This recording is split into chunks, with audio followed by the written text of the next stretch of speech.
Chapter 6, page 72. There, you ornery moth-eaten old piece of cussedness, you, panted Jim, yanking the ropes loose. Get off the trail once more, and I'll leave you to freeze solid. He pulled the hood of the grizzly cloak up over his head and fastened it with fingers stiff from cold, narrowing his eyes to slits as he faced once more into the wind. Freezing solid would be no trick at all in this weather. It snowed steadily for 5 days of struggle. By noon the 6th, the storm let up enough for them to see the treetops, and an hour or so later the snow stopped entirely. But the skies did not clear. They made camp that night in the dubious shelter of an overhanging rock ledge, wrapping themselves cocoon-like in buffalo robes and huddling close to the animals and each other. Jim gave Dan'l a portion of the pemmican he had kept out of the bigger sack, but contented himself with a few handfuls of snow, as he had done every second night so far. There was no way of telling yet how long the crossing would take, and how much colder it would get. Better make this food stretch as far as possible. He tightened his belt and thrust his hands into the warmth of his armpits. It was a bleak enough scene framed by the rock ledge. Trees weighted with snow, the dark shapes of the cattle huddling with their backs to the wind, a little stream running black and wickedly cold through a white world. Jim? Huh? Can I ask you something? With an effort, Jim got his mind off a fire and hot meal. Yeah, sure. Well, Dan'l clenched his teeth to stop their chattering and spoke jerkily through them. That grizzly you killed that time when you were only my age. How did you kill him, Jim? Oh, that. Why, I strangled him. Cracky! Dan'l shot upright, jaw agape. With my bare hands, Jim added. Slowly a grin spread over Dan'l's wind-chapped face. You're foxing me. What happened? Honest. Put a little in his brain, that's all. Was it a big un?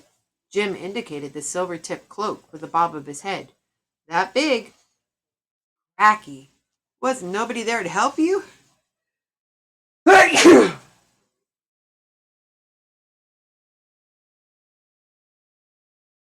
Excuse me. I'll say there weren't. I was the only one fool enough to light out upwind. Dan'l pondered this a minute and then stirred and sighed.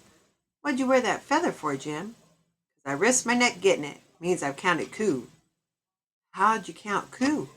Oh, there's quite a few ways. You hit an enemy with a quirt, or your coup stick afore you've hurt him, while he's still armed to the teeth, or you touch the first one kilt in a battle, or steal a horse some risky way. All at once the old life was all around him, blotting out this world of snow and darkening skies. Involuntarily his fingers crept up underneath his cloak to touch the necklace lying warm against his throat. You an Injun now, Jim? Dan'l's voice came softly out of the gloom. Sally says you are. The necklace seemed to lose its warmth. Jim stirred impatiently. He wasn't going to fret about what Sally and Johnny thought. Yeah, said Dan'l dreamily. I don't care if you are an Injun. I wished I'd killed a grizzly. I wish I was just like you. Why, you don't know what you're talking about. Yes, I do. Jim turned. The boy was watching him solemnly, his eyes clear and earnest in his shadowed face. A deep comfort stole over Jim. Johnny wouldn't like that, he said softly. Now shut up and go to sleep. But for a long time, after Dan'l's breathing was quiet and steady, Jim lay there wakeful, thinking of the vicious river far below him, of the raft and its occupants, and when he woke in the gray dawn, Johnny was still on his mind. In the same dawn, miles away, Jonathan uncurled his stiff muscles and sat up, peering about him through the dim light. Sally was still sleeping there at the other end of the wagon bed, on her lumpy arrangement of boxes and soggy bedclothes, looking as uncomfortable as he felt. Through the arch of the wagon top, he could see Rutledge moving about outside. Wake up, sis, he muttered. Time to get started. He edged his way out of the cramped interior of the wagon, feeling weary, dirty, and as cold as death. It was raining again. Of course. It had rained every minute. It was not snowing. This whole 6 days. And each day the river seemed to grow more treacherous, the beating wind stronger, their progress slower, their conditions more desperate. Sally's feet were so swollen she could no longer wear her sodden shoes. Ned Rutledge's boots had disintegrated altogether from the constant soakings, as had his father's and Maggie's. They stumbled about in wrappings of old rags. Bess, the other twin, had been ill. 50 miles of this, thought Jonathan. Wonder how many of 'em we've covered by now. Not many. Wish that wind all is beating us back.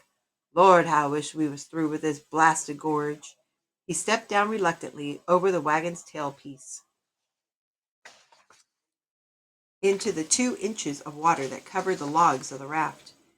It would be a wash ankle deep as soon as they cast off and pushed into the current, he knew. Only the trick of resting the wagon boxes on top of the dismantled wagons had kept their beds from being flooded instead of merely sodden. Flexing his sore shoulders, he waded toward Rutledge. "How do we know this ain't yesterday?" he inquired, "or the day before, or the day before that? Same rain and wind, same nasty-looking rapids up ahead, same fine, level campsite." He jerked his head toward the tumbled black boulders that constituted the bank, around one of which strained their anchoring rope. "Well, I got muscles I didn't know about yesterday," grunted Rutledge. "Seems like the same old ordinary ones I've been using all my life ain't enough for this here Columbia. I've been breaking out a new set every morning." Jonathan returned his sour grin. Then, as Sally appeared, shivering, at the opening of the wagon, he sloshed back to get the bag of pemmican and dole out breakfast. "I wish Dan'l were here with us, 'stead of up in that snow somewheres," murmured Sally. "Oh, Johnny, I can't feel easy about James. He's so Injun." "Funny thing is," said Jonathan,